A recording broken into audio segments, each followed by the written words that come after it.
За хэдүүлээ одоо ингээд квадрат хэсгийг олдог програм хий. Одоо квадрат хэсгийг олох нөхцөл бүрдсэн байгаа байхгүй. Яагаад гэхээр хэдүүлээ хэвлэг үйлдэл үүсгэсэн, гараа сутгаа үйлдэл үүсгэсэн, мөн нөхцөл шалгах үйлдэл үүсгэсэн байгаа тийм ээ. Ганц мэдэхгүй ингээд нөгөө язгуур авах байгаа. За тэрийг би тухайн үед нь одоо хийхдээ заагаад өгье. За тэгэхдээ эхлээд хэдүүлээ програм бичиж эхлэе. За код блоксоо нээгээд за new гэснээс empty file гэж шинэ project эхэлнэ тийм ээ. Шинэ програмын код эхэлнэ. За одоо ингээд квадрат хэсгийг бичгээс өмнө эхлээд хэдүүлээ үндсэн бичих зүйлсээ бичиж нэг стандарт сангуудаа дуудъя. За стандарт олд талтай сангаа дуудлаа. Одоо за стандарт сангаа дуудлаа. За одоо main функцээ бичээд за тэгээд эндсэн тэгвэл system power center зэрэг юм эхлэхээс биччихье. За одоо ингээ програм эхлээ зүгээр ажиллаж үзье. Би энэ хэсэг хүртэлх кодоо зөв бичсэн байна уу үгүйсгээ шалгаад. За одоо програмын нэрийг юу гэж өгөх вэ? Квадрат гэж тийм тийм томор. За ингээ ажиллуулангууд програм ажиллаж байна. За ямарс одоогийн байдлаар хэлээ алдаагүй програм явж байгаа юм байна. За одоо эхлээ програмынхаа гоё гарчгийг өгье л дөө. Бас ямар програм бичиж байгаагаа хэрэглэгчнээс зориулж бодохоор гарчгаа өгье. За энийг болохоор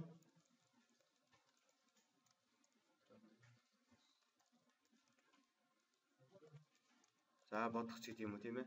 За ийм програм бичиж. За ард нь бас нэг ингээд нэг маяг нэмчихье. Энэ зэрэг. За одоо програм ажилуулад за хамгийн ард талд нь болохоор мөрөөс хийчихье. За одоо програм болохоор квадрат хэсэл гэдэг зүгээр толгой хэдүүлээ програмынхаа гарчгийг өгж байгаа маягаар хэвлэх үйлдэл хийсэн байна. За одоо бид програм бичихтэй хувьсгч ашиглана. Квадрат хэсгэлд маань ямар хувьсгч ашиглагддаг вэ? Ямар хувьсгч гинэ? А, Б.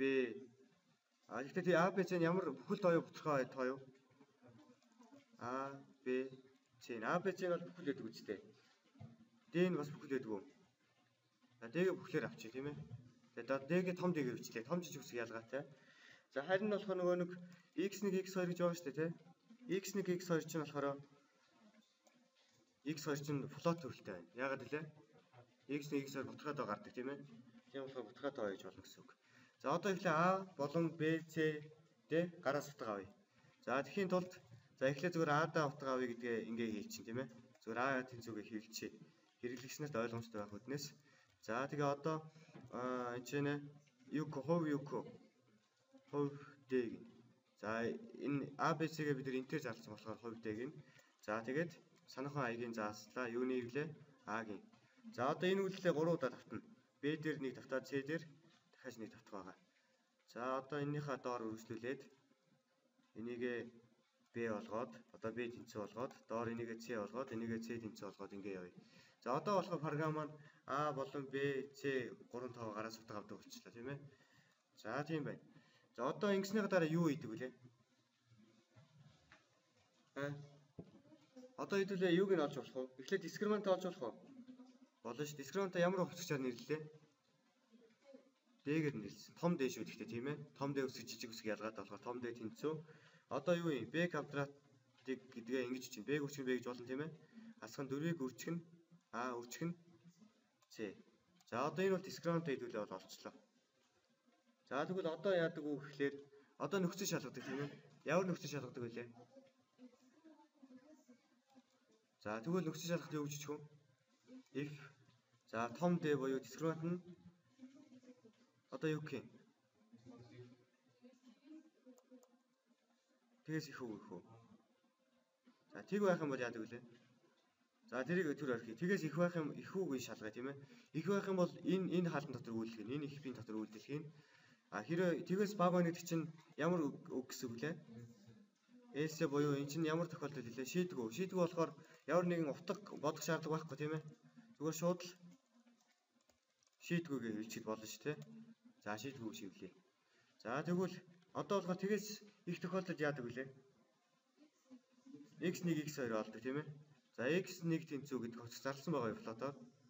Зарласан байгаа. За x1 тэнцүүг одоо томьёогоо бичээд бодож олно гэсэн үг. A B C-гээ гараас авсан байгаа шүү дээ. За x1 x2-оо яаж олдог вэ? x1 тэнцүү юу гэдэг вүлээ? Хасах Хасах Б-гээс хасах нь 4 АЦ биш үү? Хасах Б квадрат юм уу? Б биш үү? Хасах Б шүү дээ. Тийм. Хасах Б-гээс хасах нь гэхдээ юун дотор гэж дээ? Хаалтан дотор тийм ээ. Зөв үү? Хасах Б эхлээд нэмэх нь одоо язгуурдаар язгуурдаар гэдгээ бичгтээ ингэж бичиж байгаа. Одоо язгуураа бичгтээ юу вэ гэхээр хэдүүлээ стандарт сангаас одоо нөгөө ийм функц дууддаг. Mat гэж математик гэдэг үгийн төвшлөлтэй тий. Mat-ийг h гэдэг энийг дуудаж өгнө. Ингэснээр бид нар математикийн үйлдэлүүдийг хийх чадвартай болдог байхгүй. За язгуур авах нь юу байдаг вэ гэхээр SQRT гэд энэ дотор язгуур авах утгаа авчдаг. Одоо юугаа авчих хэрэгтэй вэ? Дискриминант буюу D-гээ авчих. За одоо яах вэ гэхээр хуваах нь юу байдаг вүлээ?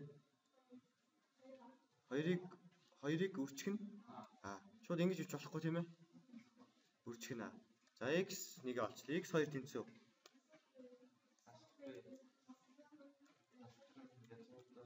Язгуурдаар том D хуваах нь 2-ыг өрчих нь.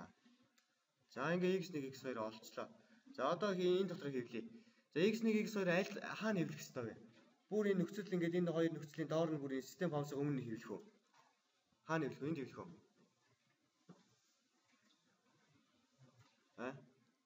Хаана хэвлэх вэ?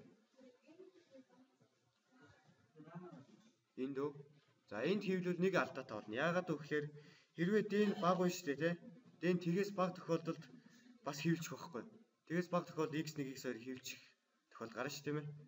Яагаад тэгэхээр ингэ гэсэн. Одоо D нь болохоор хасах 2 гэж гарлаа шүү дээ, тий? Хасах 2 гэж гарлаа. Хасах 2 нь тгээс ирсэх нь үнэн үү? Бодлоо, тий? Хасах 2 нь тгээс их нь хотлоо шүү дээ, тий? Тэгэхээр шийдвэр өгч хэвлэн, тий? Тэнгуудаа дараа нь ийшээ үргэлжлэл явна шүү дээ энэ мөрлөө. Одоо энэ хоёр дуусна. Тэгвэл зөвхөн ямар тохиолдолд хэвлэх чинь гэхээр энэ тохиолдол байгаа шүү дээ энэ. Дэн тгээс их тохиолдолд хэвлэх шүү, тийм ээ. За энэ ч нэг хэвлэе. Одоо юу гэж хийх ёстой вэ? Хувь D юу?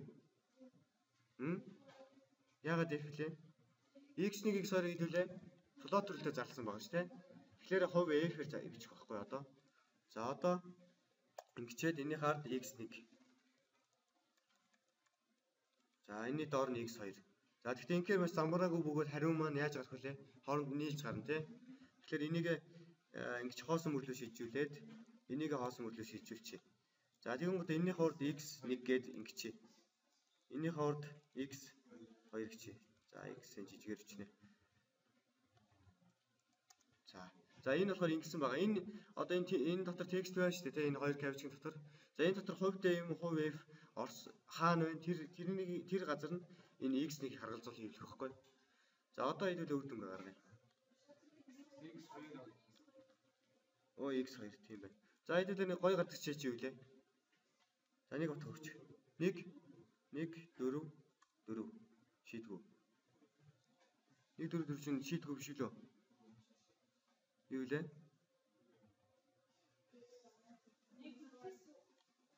За 1 6 9 бас шийдгүү. За тэгвэл програм тун ямар нэг шийдтэй байх хэрэгтэй тийм ээ. Алдаа гарчлаа тэгвэл. За юунд алдаа гарснаа хэлүүлээ.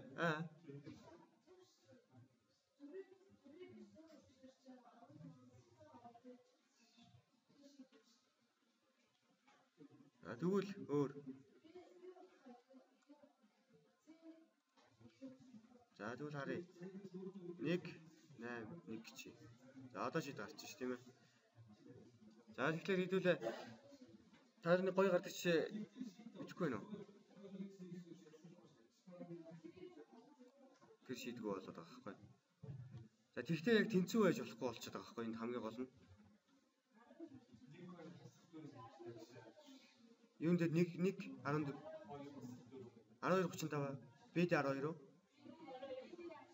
А 1 шүү дээ тий. 12 зөв. За зөв гарсан байна. За ингэснээр хэдүүлээ олсон байна. За ганц юм буруу. Энд юу дутуу байна гэхээр тэгтээ тэнцүү байна гэж шалгадаг дутуу байгаа байхгүй. Тэгтээ тэнцүү байх бол нэг шийдтэй байдаг шүү дээ. Тэрийг нөхцөл шалгахад та нар одоо гүйцэтгэл өөрсдөө бичин за. За тэгээд болцсон байна. За ингээд хэдүүлээ одоо видео хичээлээ дуусгая.